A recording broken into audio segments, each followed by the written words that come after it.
Okay.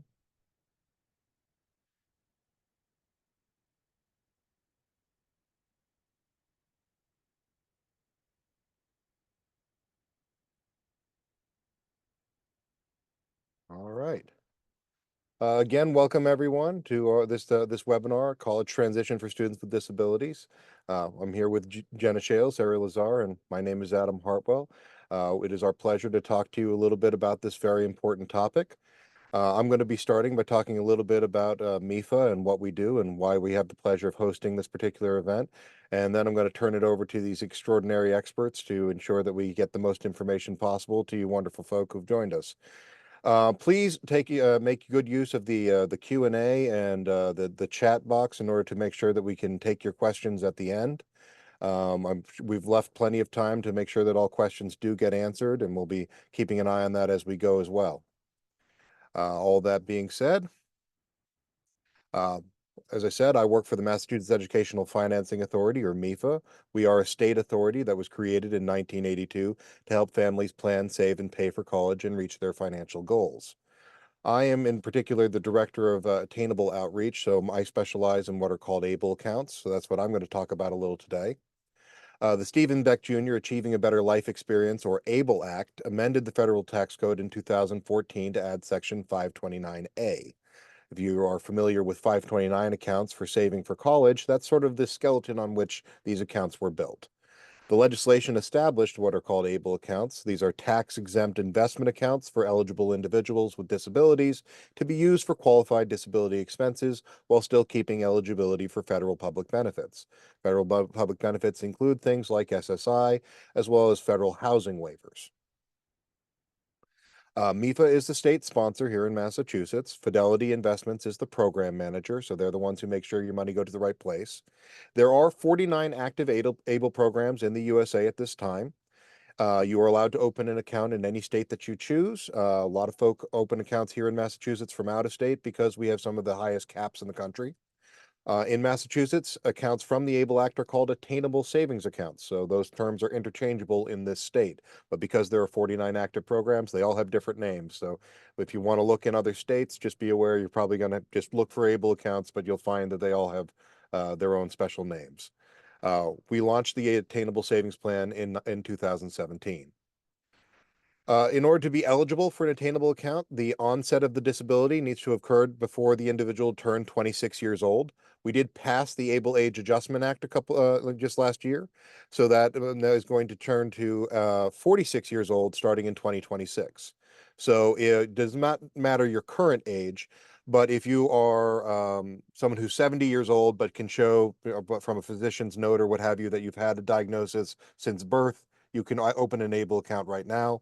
If you got, for instance, a traumatic brain injury when you were 30, you wouldn't be able to open one now, but you would be able to after January 1 of 2026. An individual should be eligible to receive SSI or SSDI due to their disability, or they also can self-certify as meeting requirements. That requires a diagnosis with functional limitations to day-to-day abilities, such as those in the Social Security Administration's Blue Book. You can see a lot of the general categories here on the right, also the things in their compassionate allowances conditions. So we have a very broad definition of disability for the purposes of these accounts. It includes not just developmental disabilities, but also mental health disorders, long-term cancer recovery, significant respiratory disorders, and a whole host of different other things that might qualify you for that program. Attainable accounts allow the account owner or beneficiary to save above the $2,000 SSI asset limit without affecting their federal benefits.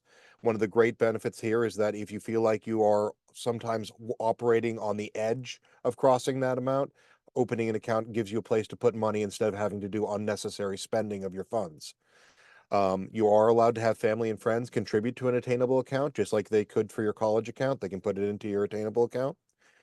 Beneficiaries can get access to their funds immediately. I'm going to put a little asterisk on immediately because these are investment trades, so it can take 24 to 48 hours for the money to clear from your investment account over to your checking account or savings account, however it is that you choose to spend the money. But you are able to get it yourself at will as opposed to having to go through an attorney or something.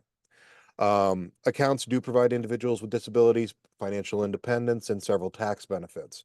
We're not going to be going into a lot of those details here today. I'm just giving you a very, very quick overview of what the program is. There is lots of information out there, and I will direct you to places where you can look into that.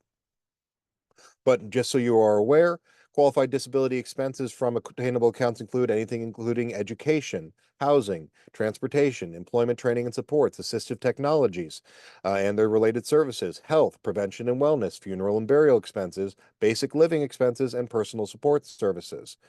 That personal support does include financial management and administrative services, as well as legal fees and expenses for able account oversight. Additionally, food is considered a basic living expense. We had this explicitly cleared up, and that includes any food. We don't have the same limitations of something like a SNAP card, where you can buy McDonald's, you can buy Uber Eats, you can get food delivery, you can get your groceries. Anything that's food, you're allowed to spend money from your able account on. This is a broad definition, and it should not be limited to just what is a medical necessity. The purpose of this account is the understanding that living with a disability is more expensive, and therefore there should be the opportunity to be able to provide for yourself. Attainable accounts can be opened by the individual who has the disability themselves, a person with their power of attorney, their legal guardian, their spouse, their parent, their sibling, their grandparent, or their rep payee.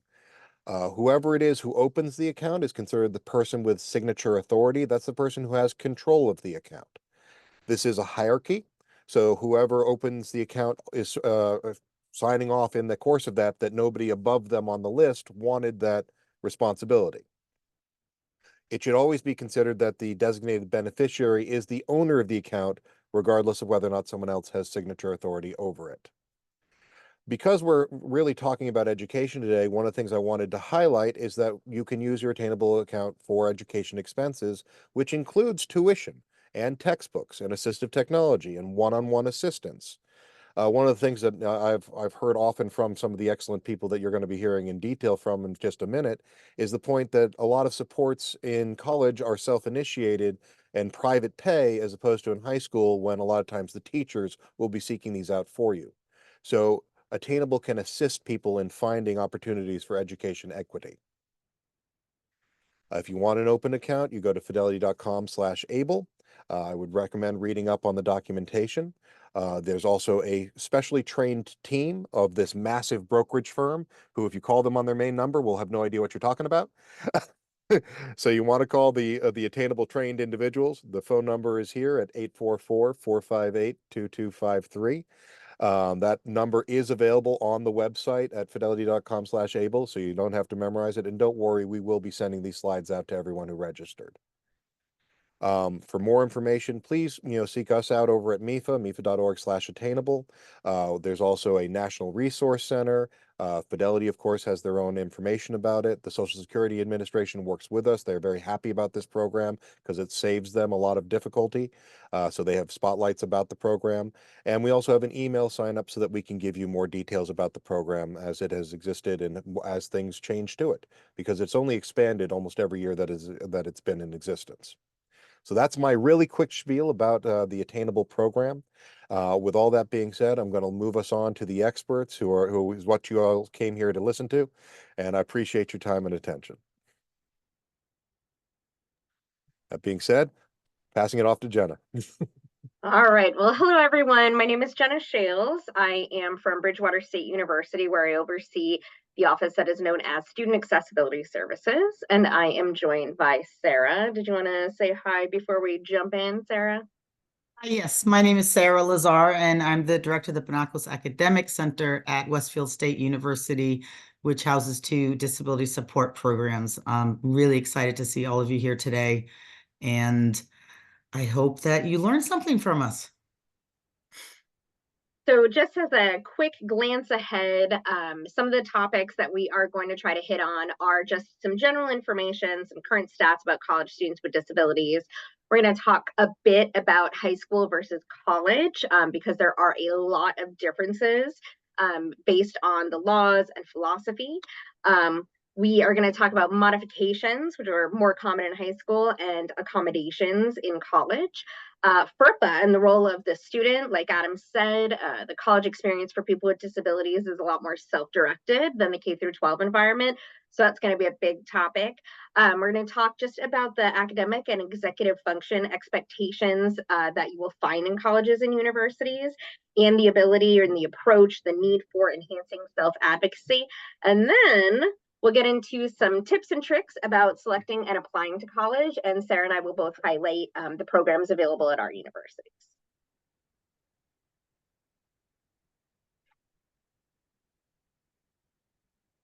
Sarah, you want this one? You want me to do it? Sure, I was muted.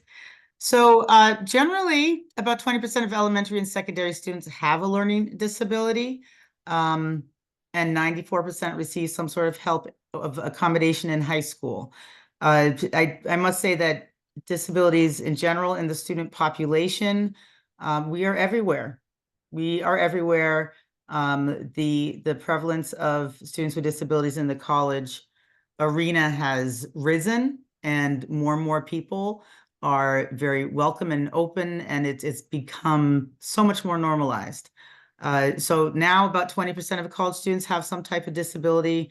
I think that is different at our schools. Mine has a much higher number. It's probably close to a third of the students. And nationally, though, only 6% of those students received accommodations in 2017. So it's very important to look at the specific school to see, how many students, how regular it is. So that's important to look at. So jumping into some of the differences with laws and guiding philosophy, you will find that in the K through 12 environment, right, we are primarily looking at the IDEA, Individuals with Disabilities Education Act. So that's where you hear things like FAPE, right, Free Appropriate Public Education. And ADA and Section 504 of the Rehabilitation Act still apply in the K through 12 environment, but they are not what is guiding your student's academic experience, right? Once a student moves towards the college environment, really ADA and a different subsection of Section 504 come into play. And so the real shift is that when a student is basically experiencing the academic environment in the context of the IDEA, right, the rights that they are provided and the resources that they are provided with are meant to ensure success, right? So successful movement through that K through 12 or aging out at 21 process. A lot of times you will see that there are modifications to curriculum, expectations, some pretty significant support services, personal aids. Those are all provided to ensure success. Once a student comes to the college environment, it's no longer a guarantee of success, though we absolutely believe that your student can be successful. It's about equitable access, right? Equitable opportunity to experience all of the different aspects of the college or university experience, right? And so how that plays out is really a bit different.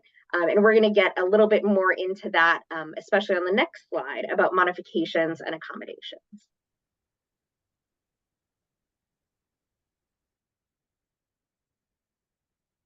So as Jenna said, modifications are to guarantee success.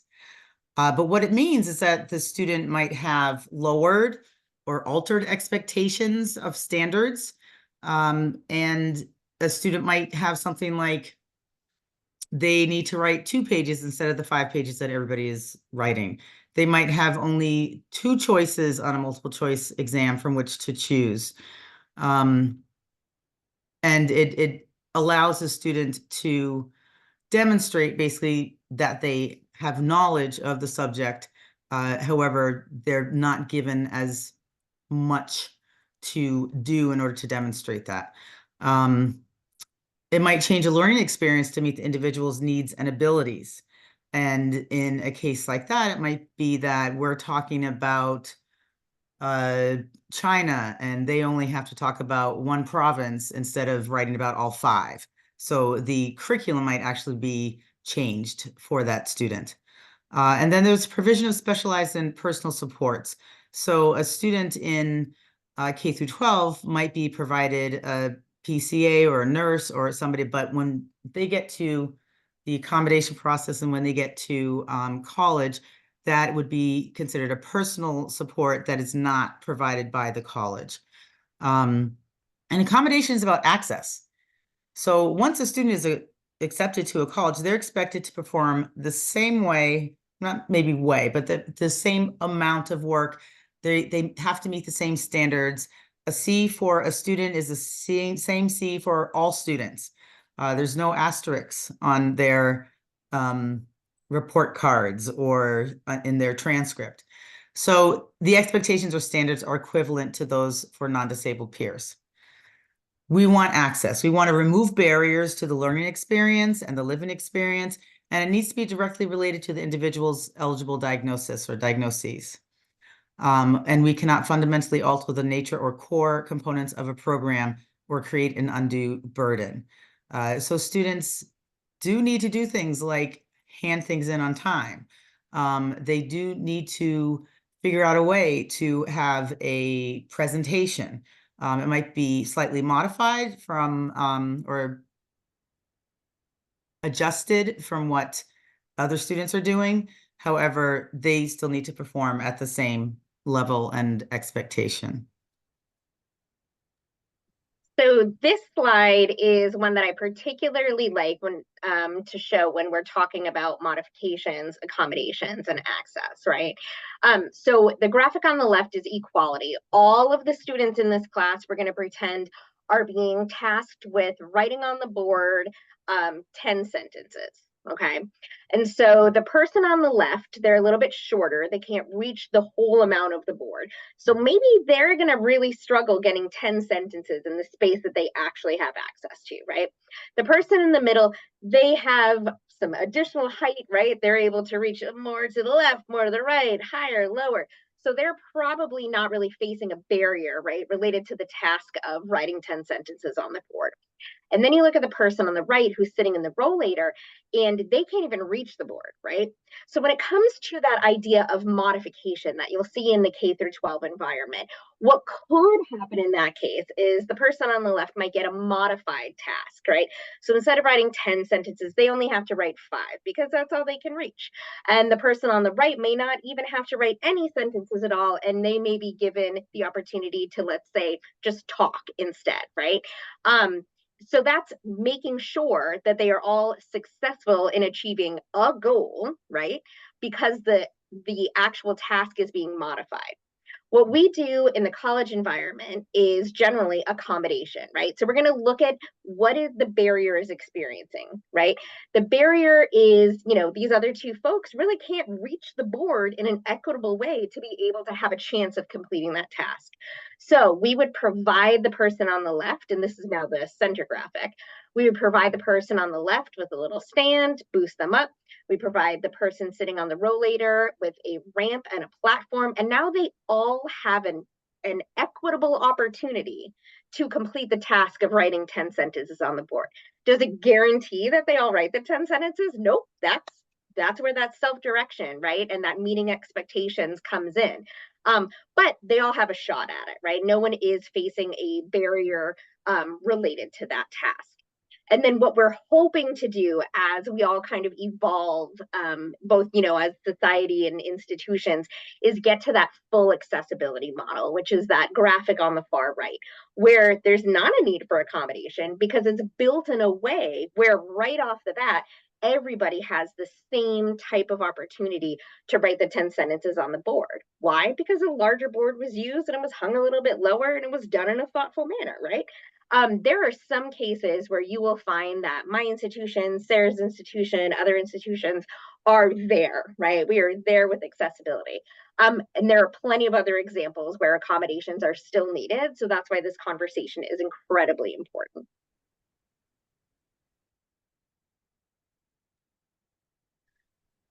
So one of the protections that people have in K through 12 is FERPA. And FERPA, when in high school, or until the age of 18 is a right attached to the parents or guardian. However, when students get to college, that right attaches to the student. The student has the right to the records. The parents do not. And this is often very difficult for parents because what they're used to is being involved in everything. There are many students, though, who come in and they have not had the support of parents or guardians and who have been doing this for most of their life, or they have a social worker helping them out. So it varies. However, what's really important to know for students when you get to college is that we cannot call up your parent or guardian and say, oh, you didn't show up to class. We can't give that information freely. And we actually do not want to. So there's both FERPA, and then there's the reality that we are working with students for them to become citizens of the world, citizens of Massachusetts, and we'll talk a little bit more about self-advocacy later. So colleges can share information at its discretion, and it might do so in cases of emergency.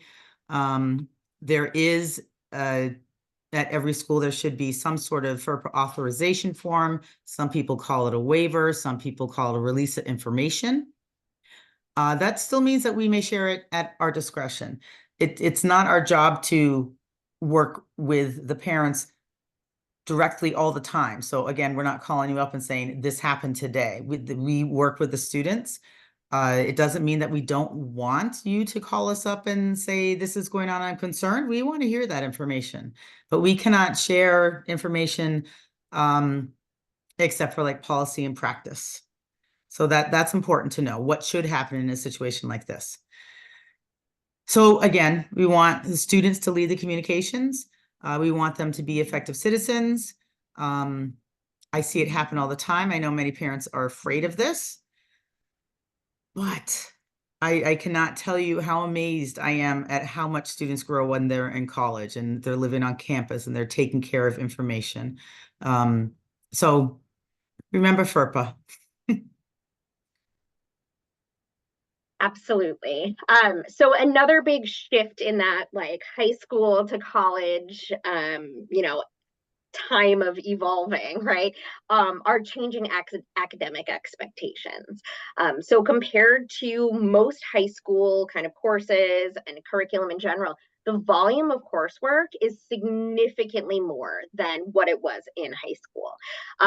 The readings and the media, if you have to watch videos or supportive, documents for your class, they may not be reviewed directly in class, but you're still responsible for knowing what that is.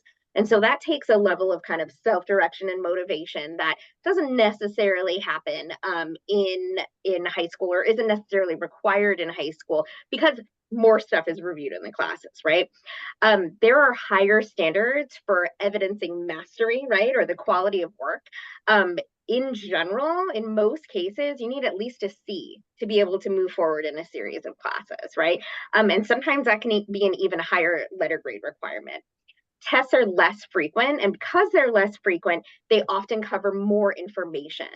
So, being able to not only kind of memorize and be familiar with more information, but being able to demonstrate a deeper understanding of more information can be a challenge, right?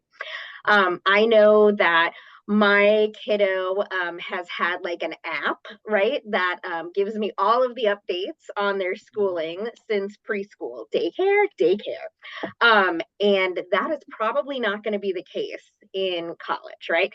We all have like blackboards and learning management systems, but that immediate grade, immediate feedback, always being able to boop, check in and see how you're doing, that may not be the case. And so you as a student, right, need to kind of figure out how to manage your own feedback, or how to get feedback when you need it. Makeup work is pretty rare, right? So if you miss assignments, you miss assignments, and it's going to impact your grade. So, that's another pretty big difference between high school and college. And not all graded assignments are weighed equally in the final course grade. So you may have one exam that's worth half of your grade and a bunch of smaller assignments that are worth 10% of your grade, right? And being able to figure that out can be challenging, right? The other thing that is a really big kind of wow moment for a lot of students with and without disabilities is that expectation for self-directed study outside of class. So I'm going to pre-warn everyone. I'm going to show you a graphic next that kind of breaks down what that 2 to 3 study hours per credit hour of class looks like. It seems really overwhelming, right? And it's not meant to overwhelm, it's meant to start these conversations about time management and about habits, right? So that your student can be prepared for this. Also remember that students are generally in high school from 8 to 3, right? 9 to, like, depending. So there's already a lot of hours. It just looks a little bit different in the college environment. So Sarah, you've done great at explaining the graphic. If you want to go for it. I do want to add one more thing to or two more things to the expectations. And this is what we're seeing a lot of lately, is that the expectation to write is high, and it has increased since more and more professors and instructors are going to course management systems like Blackboard, because what they're asking for often is a post every week by you about the readings or about the content, and then a response to somebody else's post. And it's not, I like this. It needs to be substantive. It has to have good information in it and relevant information in it. So the expectation of writing has increased, which will make the next slide very important too. The other thing that is what I've been seeing, what a lot of people see now, and I think this is nationwide, is that students have been able to hand in their homework or assignments at the very end of the semester, not meeting deadlines. That's not happening very often in college. So start practicing now, figuring out how to manage your time and manage your coursework in order to get things in on time. It is not an accommodation that works well for a lot of people, and sometimes it's not approved by like a therapist for a student who has anxiety and has a lot of difficulty getting things on time because they don't find it therapeutic for the student to have everything backed up to the end of the semester. All right, so let me tell you about time. All right, normally students have 12 to 15 credits, which is 4 to 5 classes. And I'm telling you, my students who have disabilities are doing that load. It really helps to manage the courses, what you're taking, what the demands of those courses are. And that happens with advising. So the general rule is that for every credit a student has, they will be in class for about an hour. So a 3-credit course equals 3 hours of class time. However, for every credit a student takes, you're expected to have at least 2 hours of study time.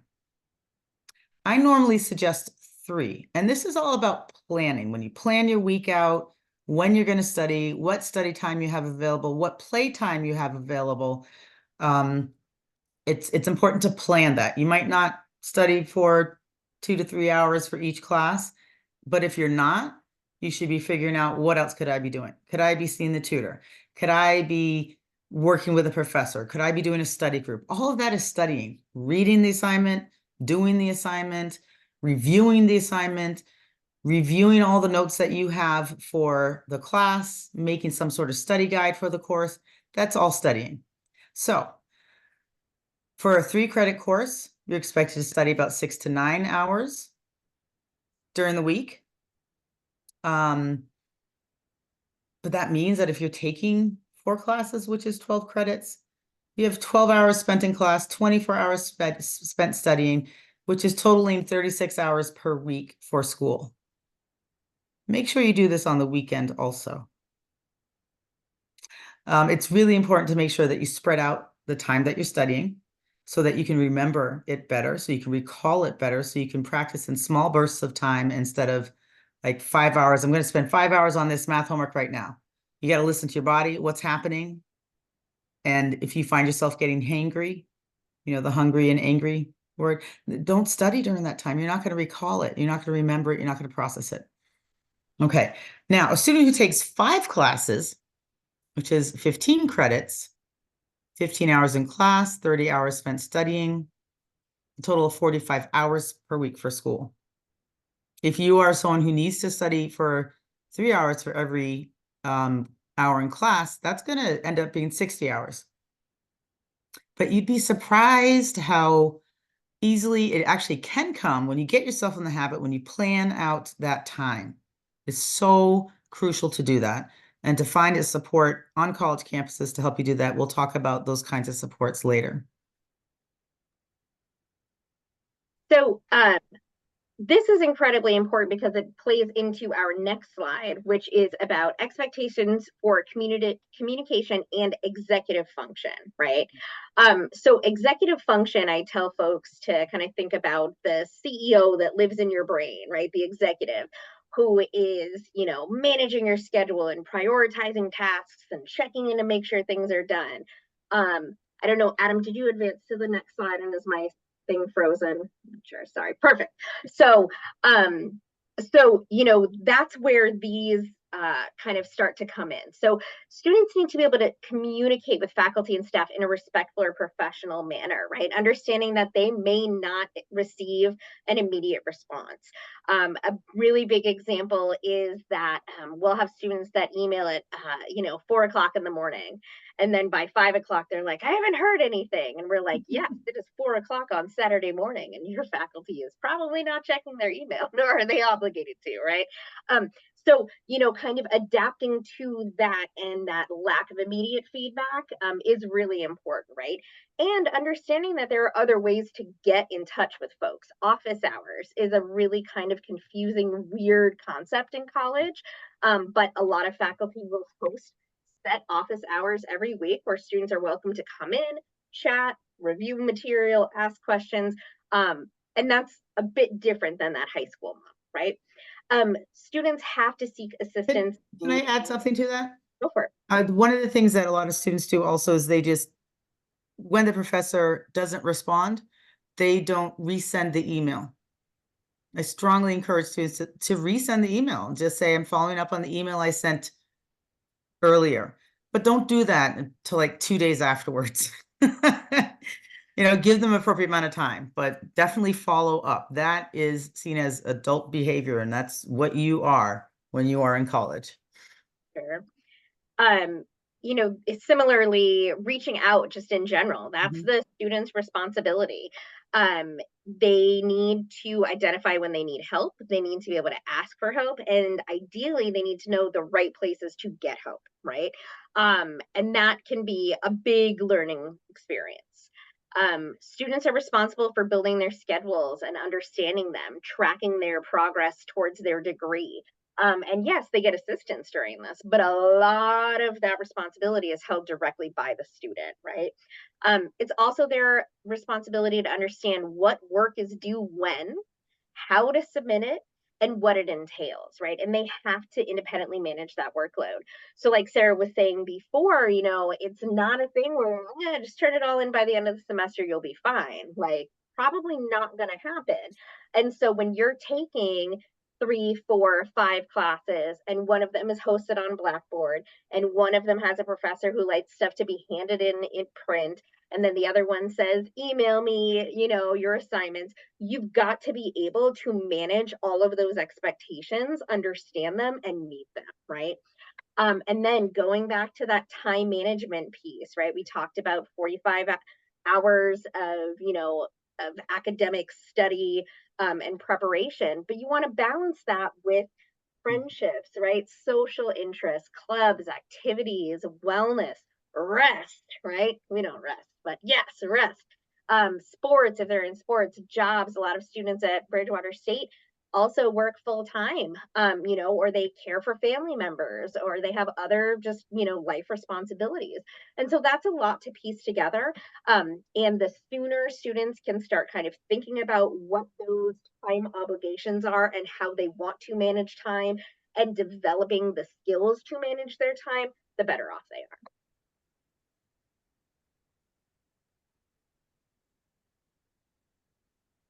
So when students come to get their accommodations, they will go to the relevant office on campus. At Bridgewater, it's called Student Accessibility Services. We are currently called Disability Services. There could be other names. What's important is that they know how to put the word disability in the search bar for their website and find which office will provide that service. Very basic things can go a long way. So they must self-identify and they must request the accommodations directly from the Student Accessibility Services or Disability Services. No one is tasked with the responsibility to identify the student who has a disability. Students need to submit required documentation to the designated office. Sometimes when they submit their IEP or other documentation, it's not automatically forwarded. Like if you send it to admissions office or to health services, we've had that happen a few times. It's not forwarded to our office. They have health services has HIPAA requirements, so they can't. So students must submit it directly to the correct office. We then have an interactive process where we sit down, we talk with the student, we ask what their needs are, we ask about their experience, we look at the documentation that has been sent to us, and we determine with the student what accommodations will be reasonable for the college level.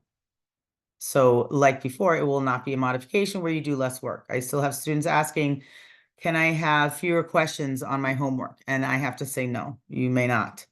But you may get the information earlier so that you can process it better. So we might work on a different type of accommodation. We are very interested in a student's success.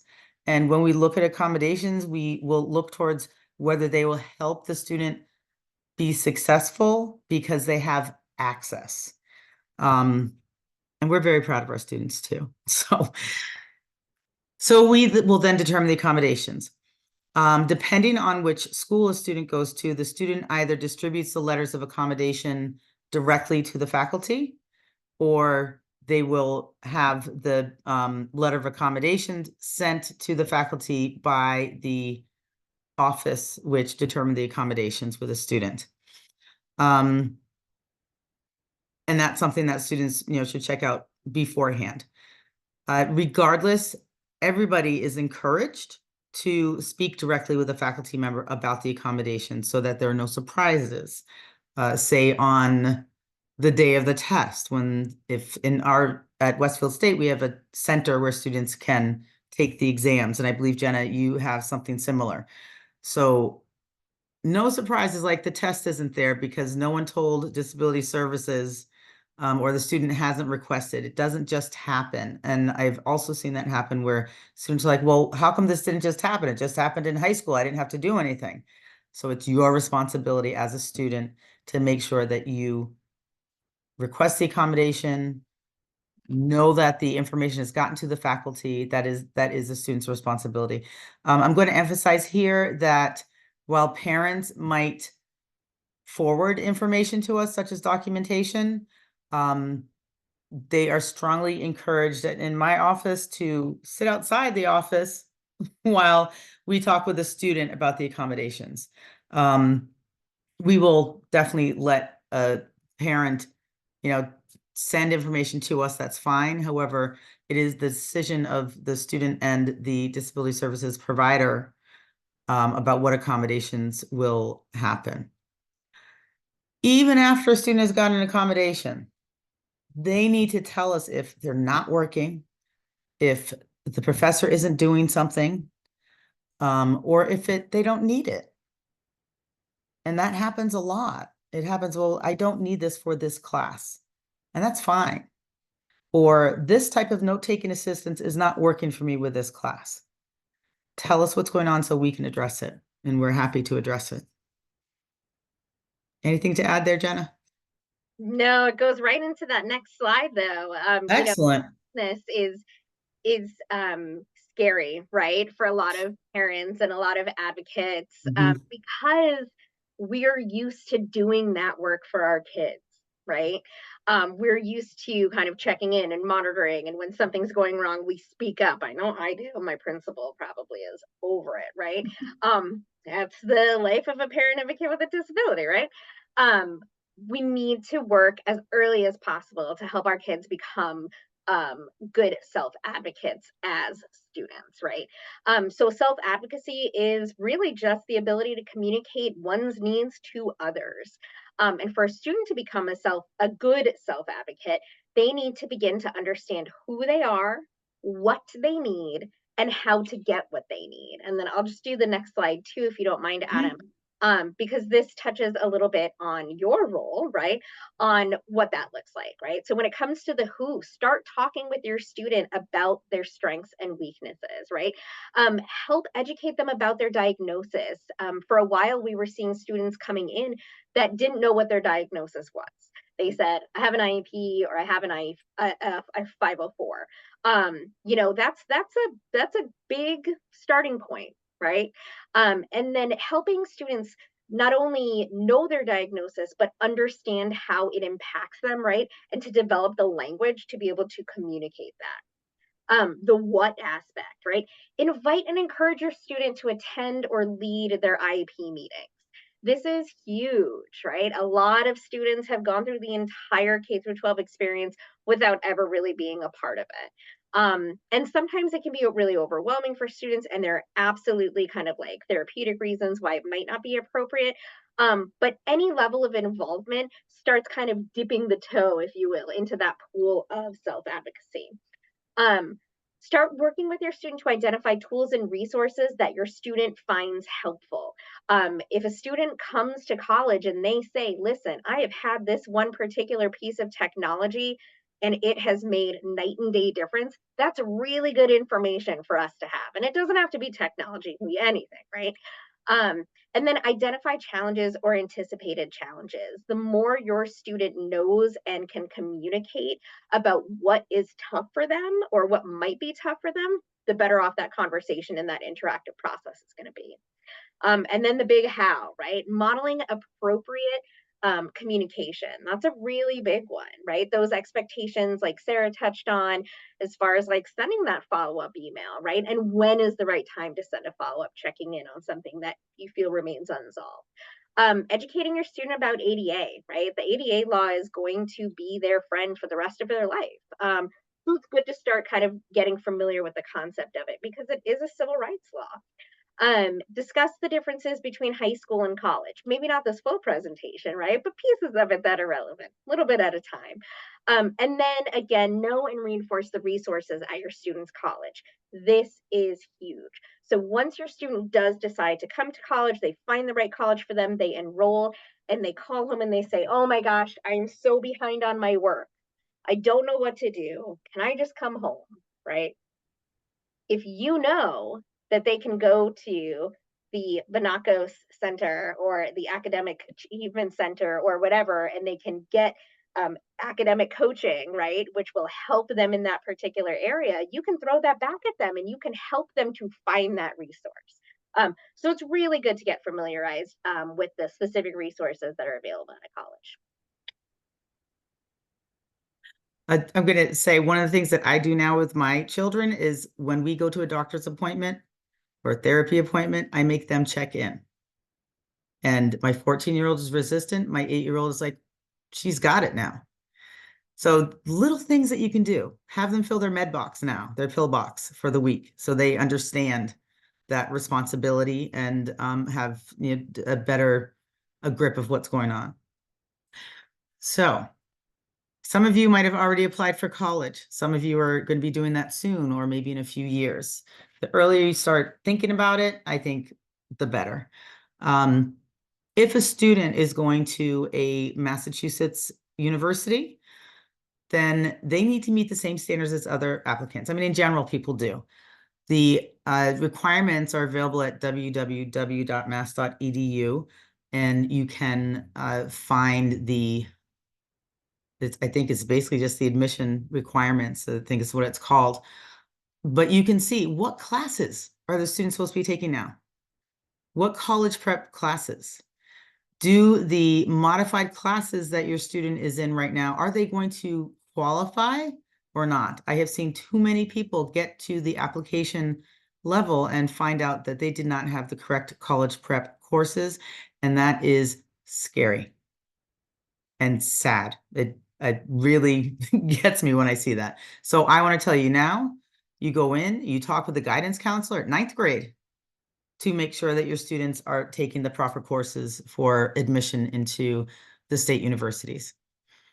Are there school-specific admission requirements? So if it's not a state university, what's different? What's different that a private university might be looking for? I would say most colleges are on the Common App right now. However, a lot still are not. So making sure that you're using the right application. There might be some expectations that people take the SAT or ACT, or there might be a waiver. There might be some expectations, and there are expectations for the state universities to take a foreign language, except there are exceptions. So figuring out what those exceptions are important. And you can call up the admissions offices to figure that out. And then identify the supports and resources the school offers for free. What is there no charge for? And that, compare that to what your students' needs are. Next, please.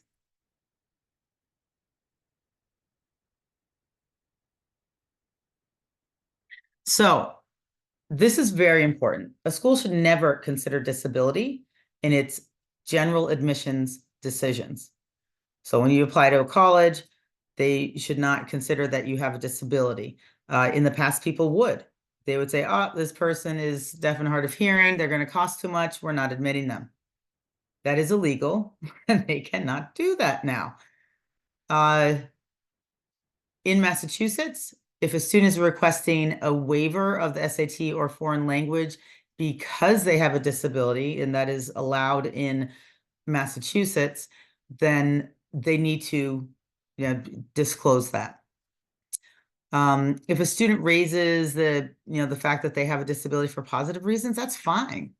Absolutely fine. I mean, sometimes it is, one of the main things in our lives, and it talks about our character, and it can be a positive example of who you are. So that is also important to know. You can write it. That's fine. That's your choice. And most schools, I would say, are not, or they're past that discrimination aspect of someone having a disability. Really important to know is that in college and in admissions, especially because we're not supposed to be looking at whether someone has a disability when we make decisions, that if someone tells you, well, we're moving you from an IEP to a 504 because it's going to be better for you to get into college. No. No, we work with students who never had an IEP or 504 because their ADHD had never been diagnosed, or they acquired a condition that is a disability when they were in college. So we do not look at IEPs and 504s when considering admissions in the general admissions process. We do not look at the accommodations. Yes, Jenna. I want to hop in here too. I think a lot of the confusion about that, like, let's switch to a 504 in that last year, comes from that overlap in what laws apply in what environment, right? And I said at the beginning, 504 law does apply in K through 12, but there is a different subsection that applies in the university setting. There is a general misunderstanding that if you have a 504 plan in high school, it automatically transitions with you to college. So everything that you had written on that 504 in high school is now guaranteed in college. That is not at all the case. I know it kind of, detracts from the significance of a 504 plan, but as, a silly example, I think of it as cell phone service, right? So cell phone service from this first provider, right, is going to be roughly the same as cell phone service from the second provider, right? Like you will be able to use your cell phone for calls and texts, right? But it may cost different and the bells and whistles may be different, right? And maybe you have an iPhone in one plan and you have, Android in the other plan, right? So it doesn't just switch, right, between the two. You're still going to have cell phone service, right? But what it looks like and how you access it, and how you experience it depends on the provider. So it's the same with like K through 12 to college, and even within colleges, you may find that different colleges offer different accommodations, different supportive resources, different approaches to accommodation, even within that college environment too. Thank you, Jenna. Next slide, please. Okay, so SAT or ACT waiver. And I'm going to go through this quickly because you can go and read it and talk to guidance about it as well. So most Massachusetts universities right now do not require the SAT or the ACT. You just need to check with admissions at each school. However, if a student has a professional diagnosis and documented learning disability, then they're exempt from taking the standardized test for admission to any public institution of higher ed in the Commonwealth. There are other requirements. The applicant must complete all required academic courses and have a minimum GPA of 3.0, or, and this is important, present other evidence of the potential for academic success. And that is determined by the admissions office. The foreign language waiver is allowed if a student with a learning, this is very confusing, actually. A student with a learning or other disability can substitute 2 academic electives for the 2 required foreign language courses if the high school has determined that the results in evaluation completed within the last 3 years indicates a specific diagnosis of a learning disability that affects the ability to learn a foreign language. In my school and in Jenna's school, we let the high school determine that. So if for whatever reason your high school does not have a foreign language requirement where they would have received a foreign language waiver, try to somehow get that into the IEP or 504 plan, because then we don't have to follow the exact language of this rule here. Next, please. Well, I did want to just throw a quick note in here from my own personal history. As I remember back in the early 2000s, there was a shift over that allowed institutions to accept American Sign Language for the foreign language waiver. I wanted to check with you guys to see if that was still true, and also that I thought that was good information for people to have if it was. In my school, I'm pretty sure the answer is yes. I couldn't unmute fast enough. Yeah, Bridgewater State University absolutely recognizes ASL as a separate language. So that's something to call the admissions office and ask about. Definitely.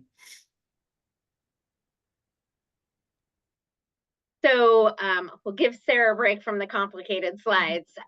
So, as I was saying before, the way that different disability or accessibility service offices at different colleges, universities, there's a lot of different approaches, right? And a lot of different opportunities.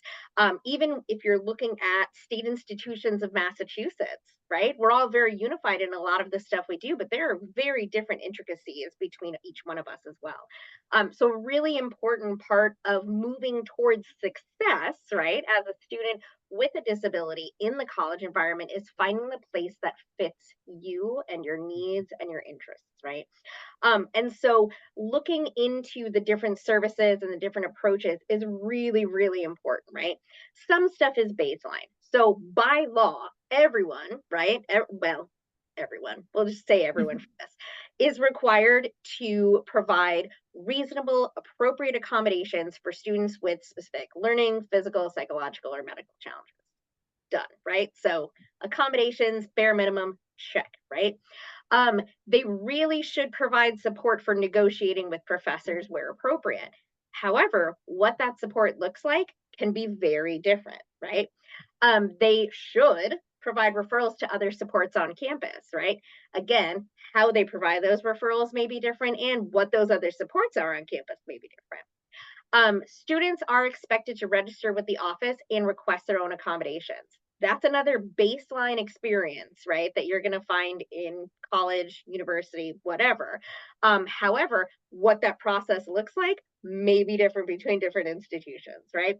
And students must provide current documentation of their medical or mental health conditions for determination of disability. This is something that I can guarantee you varies greatly between institutions.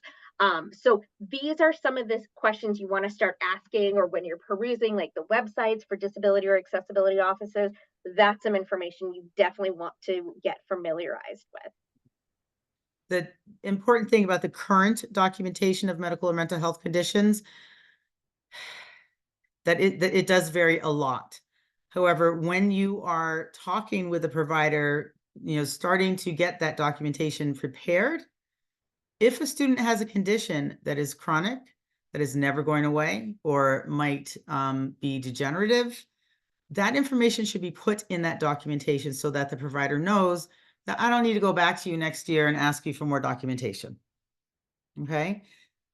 One more note about that too is, depending on what kind of career path and academic path the student is going to be taking, it is often a wise decision to make sure that the student is leaving high school with some full current recent assessments. So if your student is on that every 3-year cycle of evaluations and they're like, well, they're about to graduate, you don't really want to do this, do you? Yes, you do. You Yes, you do. absolutely do, right? Get those assessments done, especially because it's probably on the school department's dime. Mhm. And any way to save a penny, do it, right? But that's one of those things that you should certainly be aware of. Right. Some people adhere to, if someone is diagnosed with ADHD or learning disability, and sometimes autism spectrum disorder, that those assessments are done at the age of 16 or when they have adult normed testing, which is important to know, because if they want to be a nurse, if they want to go into other fields that are very strict with their requirements, the tests that they need to take in the future need to be based on the most current documentation that you can get for that person. And it gets really frustrating. This is one of the most frustrating parts of working in this office, is that we often have providers who don't provide enough information. They don't follow the instructions. Make sure that you know what those instructions are for that particular office, and that you speak specifically about them with the doctor. This is not like getting documentation for HUD or for a job. Sometimes that our information that we request is much more specific. One of those reasons, because we want to help your student get the accommodations that they need, and they do not always know what they will need when they're in college, but we have a very good idea of what students need. Thanks.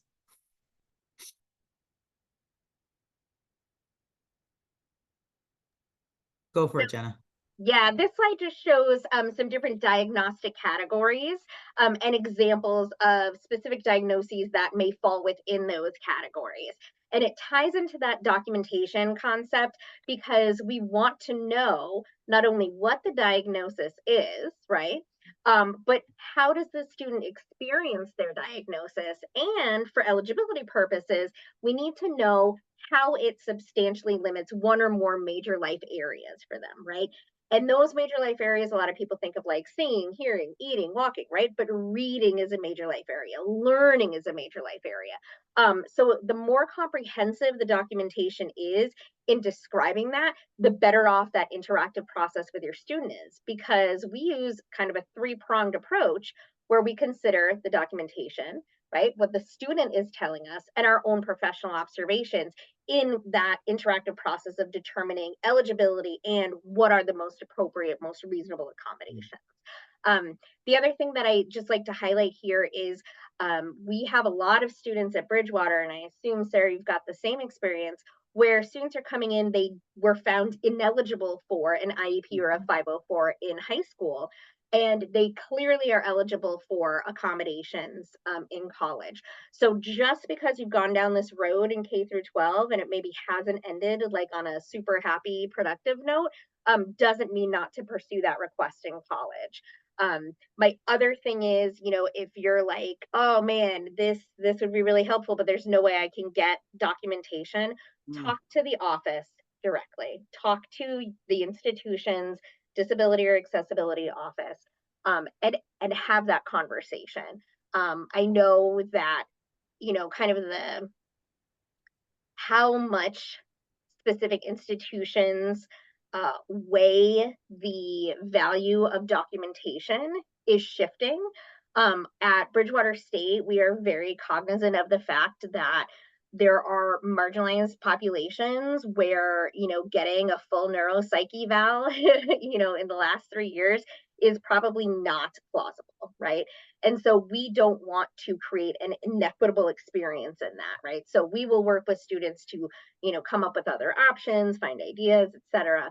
So it's always worth asking. Don't let your student or yourself go without what you need, solely because you don't have documentation within the last 3 years. We've also been able to help students find ways to get documentation, or make sure, just really asking about what's going on to see if there are other services that are available that can assist you. We also have a social worker on campus who helps people find resources to see doctors, well, she also works with homelessness and food insecurity, but to find resources around. So looking at the voc rehab to see if they can pay for that assessment. So talk. I always tell people, have the audacity to ask. Do not sit on your hands with this. Just ask. Tell your story is one form of asking.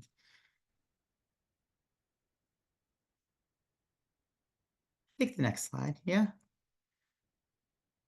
And look, the support services on campus. There are so many. Okay. Some that every student with a disability would be eligible for would be TRIO student support services. They're available on several of our campuses, and they provide an advisor for a student. They are eligible if they have a documented disability, if they are a first-generation college student, meaning that neither parent has a bachelor's degree. They might have an associate's degree. They might have started their bachelor's going to college, but didn't finish, but they don't have it. So that's one eligibility, and low income is the other one. So look for TRIO student support services or similar support services on your campus. We also have something called our Lead Scholars program, which works with first-generation college students, provides a bridge program, and supports students from matriculation, which means when they first start school, to undergraduate graduation. A lot of students will think that, oh, I can't do honors, I have a disability. And I've heard people say that. Oh my goodness, no, that's not the case. Not the case at all. We have so many students who are registered with our offices in the honors program, and I'm sure Jenna does too. So look for those opportunities. When you're in an honors program, you get smaller classes, you get to talk more, you get more attention. It's important to look at the honors program, and you get opportunity to be successful, to share your research, to do research with professors. So look at honors programs. The resources on campus are many, and I cannot read what the first one says because I have something blocking it, but we have tutoring, we have writing assistance, academic strategy support. A lot of programs now, or a lot of schools now have like an academic mentor who will sit down and talk with students about how they're studying, how they're managing their time, etc. Research librarians are a gem. Research librarians, especially for someone who has ADHD and has a lot of difficulty organizing their material, or gets overwhelmed by all the words that they see on the screen. The screen's too big for them. I'm seeing a lot of that. We're so used to talking in our phones and reading from our phones that a computer screen is now too much information at once. Anyways, research librarians will help you research your projects. They love doing it. They love working with students. They are so interested in anything that's brought to them. Find out if they're there. Most colleges have them, and use them. We have math centers. We have definitely the professors and instructors We have spaces. If you go sit down at a math center, you might be able to just jump up and get your question answered. Or we at Westfield, we have our care center, which has tutoring and our reading and writing support. Yeah, just go. Academic advising is something that all students should go to because it is overwhelming to look through what we call a degree evaluation, to look through the courses that you need to take, the courses that you have to take, and the ones that you want to take and can take, and what meets core requirements, and so on and so forth. Get guidance. Don't do it alone. Counseling services is available on all campuses as well. Check in to see what they are looking for and how much they can give you. So some have we can meet, for 6 hours a semester. Some have, well, if you have a therapist already, go see your own therapist, but check in with us. Make sure that we know who you are on campus and do an intake. Know that you can come to us for crisis situations. So many different supports. So Res Life staff, the student activity staff. Yeah, there are just so many supports on campus. We all want you to be involved. We all want you to be healthy academically, healthy with your mental health, wellness. It's on. We even have, stress relaxation coaches at our counseling services, and you can go make an appointment with them.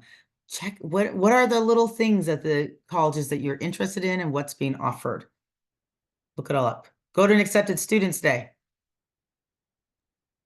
So that's good timing because now Sarah and I are going to do a little bit of a showcase of how our offices approach services. So again, my name is Jenna. I'm from Student Accessibility Services at Bridgewater State University. Our mission and vision is posted on this slide, but really, ultimately, our goal is to empower advocates, right? And to make sure folks can have a really, truly meaningful access to the college experience. So we are part of, next slide, Adam, please. We are a part of a larger team, which I'll get to in a second. But through our office and that larger team, we do all of this stuff, right? So we are responsible for all of the academic and community accommodations that students need at Bridgewater State. We do referrals to campus organizations and resources. So like Sarah said, wellness center, we have a huge overlap with our honors program, with our Pride Center, right? We coordinate different programs and events, which I'll showcase in a moment as well. We do a lot of self-advocacy work. We have a massive, campus-wide kind of visibility demonstration for supporting students with disabilities or community members with disabilities. We offer trainings and in-services for students, faculty, staff, and other community members. So we're a little bit of everywhere, which in my opinion is awesome, but it may not be the right vibe for your students. So that's where finding out this information is really important. Next slide. So as I mentioned, Student Accessibility Services is part of something bigger, which is the Academic Achievement Center. So similar to what Sarah has going on, and she'll go over that as well. But we offer testing services, academic advising, learning assistance with academic coaching, which is that executive functioning skill, as well as learning assistance through Tutoring Central, which is that more one-on-one content specific assistance, and my office, Student Accessibility Services. Do you want to talk about yours, Sarah, now, or you want to wait? I actually talked a little bit about it. Yeah, so we have the Center for Student Success and Engagement, and in it we have our academic advising, we have our care center, which has our tutoring and our reading and writing program. My offices are in it.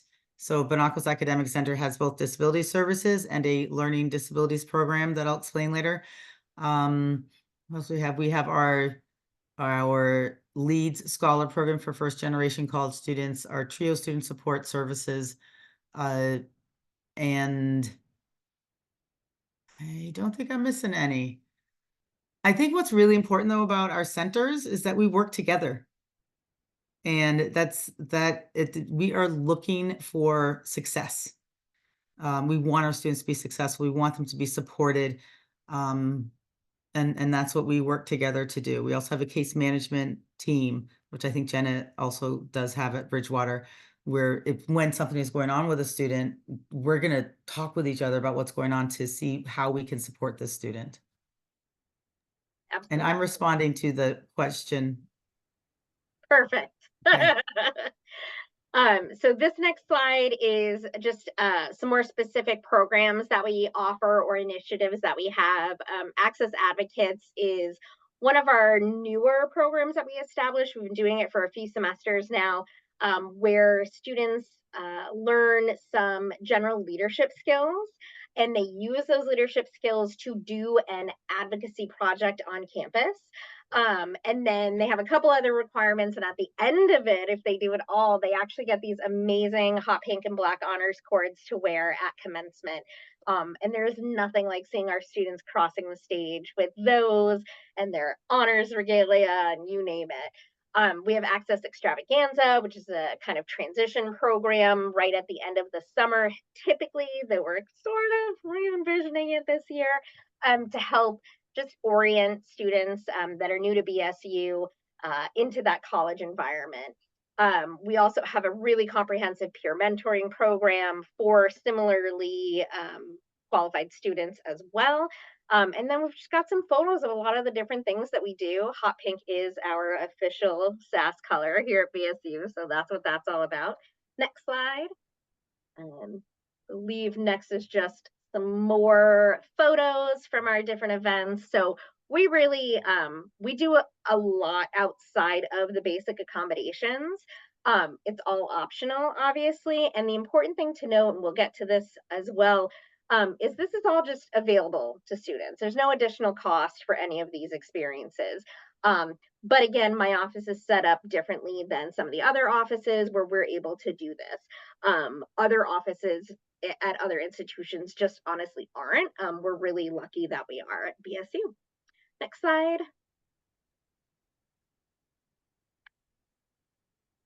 That's the Access Advocates program. You can skip past that. Keep bragging. It's my brag wheel. Some of the smaller events that we have, and these are ones that are available not only to students with disabilities, but any student in the community. And the reason we use this approach is because students with disabilities sometimes don't necessarily feel comfortable entering these larger campus-wide events for a variety of reasons.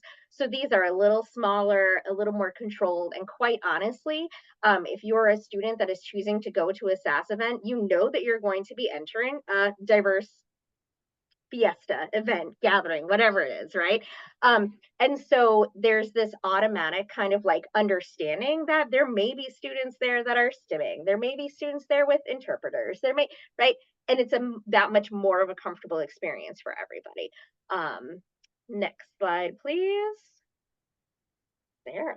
So I'm at the Binoculars Academic Center. We actually now are housing Disability Services and Learning Disabilities program. I forgot to do that. But we have been working with students since I think it was 1979.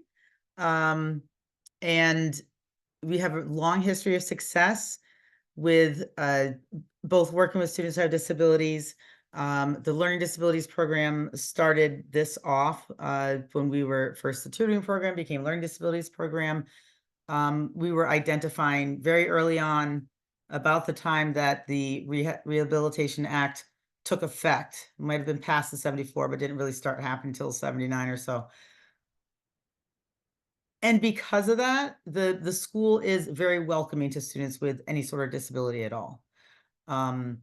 They look to us, they ask us questions. If they see something going on with a student, they will call us up and say, I'm not sure what's going on. How can I work with the student best? So it really is, the university is really very welcoming and supportive of all types of students.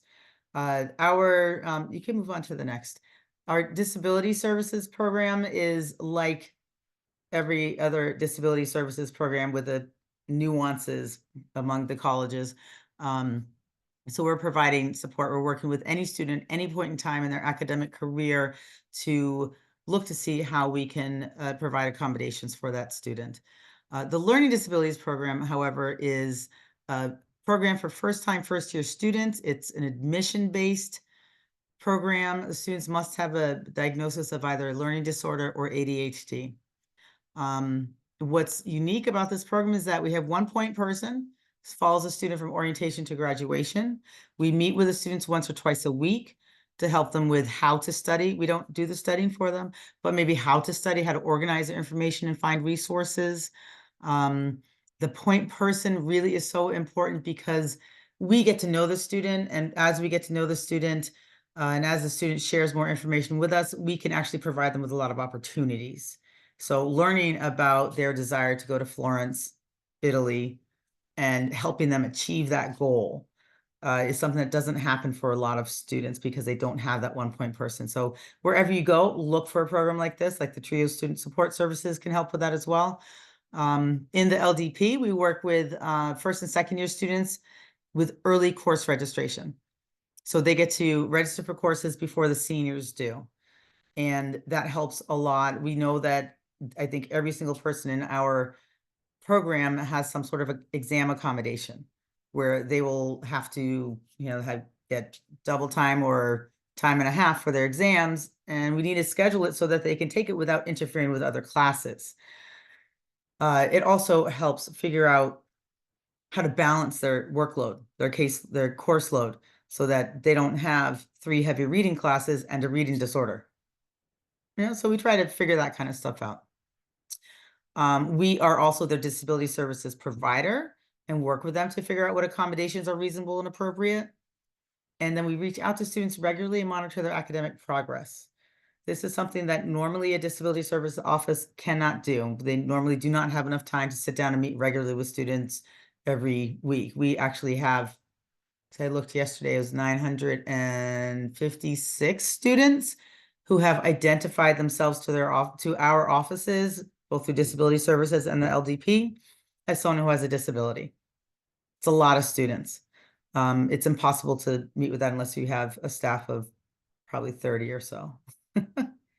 Our priority deadline is February 1st, but if a student still wants to apply to the LDP this year, they are free to do so before the Westfield State admissions deadline. So this slide is really important because as we've been saying, every school approaches this really differently. And so you will find schools that meet that kind of like bare minimum requirement, and maybe that's what your student needs. You have schools that go a bit better or not better, a bit Deeper. more, right? Yeah, sorry.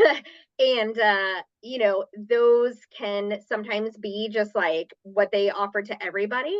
And then there are some that you have to apply for, like Sarah's program. And then there are some other ones where at an additional expense, you can get some additional supports that fall outside of the scope of reasonable accommodation. I like to point out the differences between we do have a more bare minimum program and we walk alongside the student. We are also at no extra cost. So it's a free program, paid for like athletics is paid for with, tuition fees of everybody. And then a big opposite to that would be something like Landmark College, where it's a school for students who have either ADHD or LD, or they're on the autism spectrum. And this it's a fabulous college. And I just sent somebody there and they're coming back, and they're like coming back strong because Landmark can go much more in depth into what's going on with a student. They have their systems in place. All students learn the same systems, except it's very individualized at the same time. Everybody on the campus is trained about what goes on with students who have LD, ADHD, or on the autism spectrum. So very different approaches. PAL program has a program where the student must take some classes as well, and they must meet with their advisors. Ours, we don't have any classes. So very different levels of support, very different types of supports. Really important to look into each one to see what is helpful for that student. Do you want to talk about 𝘗𝘳? Sure. So 𝘗𝘳 is outside of my office at Bridgewater State University. It is a program that has kind of three options, and they do cost extra. So one is the partnership program, which other folks may recognize as the MEFA program, which is kind of dual enrollment between high school and college. So that's Excel partnership. Then there's Excel certificate, where generally a student will get a lot of job supports, developmental supports, and they can take classes at Bridgewater State auditing them, so they don't have to necessarily worry about a degree attainment and the pressures of like earning that grade, but they get the experience that's associated with that. Students are also welcome to live on campus, and at the conclusion of that program, that they get a certificate of completion. So not a diploma, not a degree, but a certificate that really they can use as they pursue their career, or whatever it is they're going to do afterwards. And then the third version of the Excel program is the Excel transition program, where students start out with a lot of extra support, but with the ultimate goal of fully matriculating or enrolling in a degree-seeking program at the university. And that can take a while for them, but they're getting that support through the Excel program during that time. So as you can see, very, very different focuses and practices. So ask about them all. Yeah. That are relevant for you, of course. What's next? That's it. I've had a fun time here with Jenna and Adam, and I hope you get your questions answered. You are free to write to any of these email addresses and ask us questions, please. Yeah. Please ask questions. Share your stories. We want to thank everyone for attending our webinar. If there are any last questions that want to be thrown into the Q&A, we'd love to take them real quick before we move on up. And we have one popping up now. No, it was just a big thank you. Thank you all, and please do, Yes, keep in touch. If anyone's in the area of Bridgewater on April 18th, we're doing our big Be Seen event, and it is absolutely open to the public. So we've got events happening mostly from 9 a.m. to 1 p.m., but throughout the day and into the evening, and that's April 18th. Anything you want to? Yeah, go ahead, Sarah. I think it's the last weekend of April. We're having it's both an Accepted Students Day and a Junior Week event. My students will be talking about our program. It's really important to go to the college, to look at it, to feel it. Does it feel right? Is it yucky? Is it welcoming? What is it about the college that you like? Go to the colleges that you want to attend, and feel them out, definitely. And I just want to mention that we do frequent trainings about the Attainable program. If you ever want to attend one of our webinars, please keep an eye over on us over at MEFA. MEFA is also offering quite a few events over the course of the next several months. We do a lot of stuff about the new FAFSA and how to access it and how to fill it out. We do a lot of trainings with a lot of both high school and college counselors. We work on a lot of financing assistance, and we also do a lot of the programs that assist people either from birth, where we have things like baby steps, where you can apply for it from the hospital, where you can get a little bit of a step into saving for the future, as well as other programs. So please go over to MEFA.org. We'd love for you to look through what we're offering, and we hope that you can join us in the future. I see a couple more things popping up in the Q&A here. I think it's just more of a thank yous. Adam, would you mind stopping sharing so we can thank folks? Sorry. Absolutely. Thank you all so much. Appreciate it.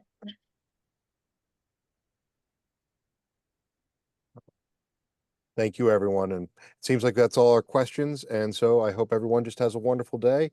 I want to say thank you again to both Jenna and Sarah for joining us, offering your expertise. We really appreciate it. Hopefully we can do more of these in the future.